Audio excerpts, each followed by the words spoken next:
Corona की दूसरी लहर ने पूरे देश को हिलाकर रख दिया है।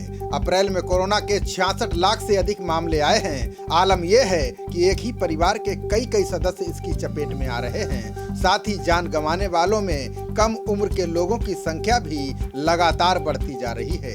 कोरोना की भयावता को देखते हुए हर किसी को कोविड नियमों का पालन करना चाहिए। इस भयावह स्थिति के बाद लोगों के मन में तरह तरह के सवाल उठ रहे हैं। मसलन हल्की खांसी जुकाम भी घबराहट पैदा कर रही है। इस वीडियो में हम आपके मन में उठने वाले सभी सवालों के जवाब देंगे ताकि आप समय रहते उचित कदम उठा सकें और बिना वजह के घबराएं नहीं। अगर आपको हल्का बुखार या खांसी है तो अपने परिवार के लोगों से थोड़ी दूरी बनाकर रहें। सबसे जरूरी बात है कि आप अपने घर में भी मास्क पहनकर रहें। इस स्थिति में आपको टेस्ट करवाना चाहिए ताकि अगर कोरोना हो तो समय से उसका पता चल सके। कोविड टेस्ट करवाने के लिए आप अपने नजदीकी सरकारी अस्पताल या लैब में जा सकते हैं। इसके लिए आपको किसी तरह के डॉक्टर की सलाह या अनुमति की जरूरत नहीं है। सरकारी अस्पताल में आपका टेस्ट बिल्कुल मुफ्त किया जाएगा। यदि आप प्राइवेट लैब में जाते हैं तो यहाँ आपको 800 रुपए कीमत चुकानी पड़ सकती है। टेस्ट करवाने के बाद जब तक रिपोर्ट नहीं आती है तब तक आप खुद को घर में ही आइसोलेट कर लें। यदि आपकी रिपोर्ट पॉजिटिव आती है तो पहले अपने डॉक्टर से इस बारे में बात करें। यदि आपको लगता है कि तबीयत ज्यादा खराब है तो अस्पताल जाएं, लेकिन यदि हल्के लक्षण हैं या लक्षण नहीं है तो होम आइसोलेशन में रह सकते हैं। होम आइसोलेशन में खुद को एक कमरे में आइसोलेट कर लें। यदि अतिरिक्त कमरा नहीं है तो उसी कमरे में एक स्पेस तैयार कर लें और अपने सोने, बैठने, खाने आदि के लिए उसी स्पेस का इस्तेमाल करें। घर पर मास्क पहनकर रखें और समय समय पर हाथ धोते रहें। अपने बर्तन, तौलिया आदि सामान को परिवार के अन्य सदस्यों से अलग रख लें। होम आइसोलेशन में 4 से 5 दिन की दवा दी जाती है। इसमें आपके लक्षण के आधार पर दवा तय की जाती है।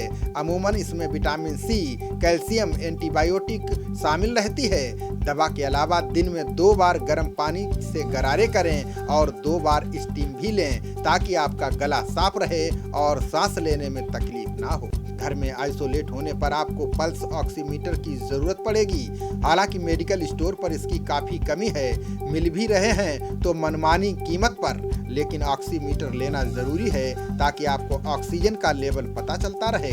सरकार को ऑक्सीमीटर व अन्य जरूरी दवाइयों की कालाबाजारी पर रोक लगानी चाहिए। डॉक्टर्स के मुताबिक आपका ऑक्सीजन लेवल यदि 94 से नीचे आता है तो आपको अपने डॉक्टर से बात करनी चाहिए। यदि ये 94 से लगातार कम होता जा रहा है तो ये चिंता का विषय हो सकता है।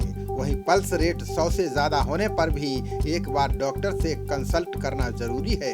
ऐसा होने पर आप घबराएं नहीं, बल्कि डॉक्टर द्वारा दी गई सलाह के हिसाब से काम करें। यदि आपको लगता है कि आपका ऑक्सीजन लेवल लगातार कम हो रहा है तो आपको अस्पताल जाने की जरूरत पड़ सकती है। आप सरकारी या प्राइवेट अस्पताल जा सकते हैं। वहीं कई कंपनियां हैं जहां से ऑक्सीजन कंसंट्रेटर मशीन खरीदी जा सकती है।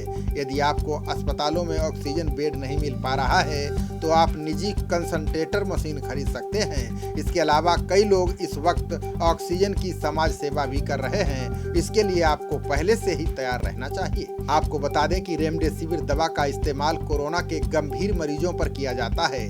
7 दिनों के भीतर ही इसका इस्तेमाल किया जाता है।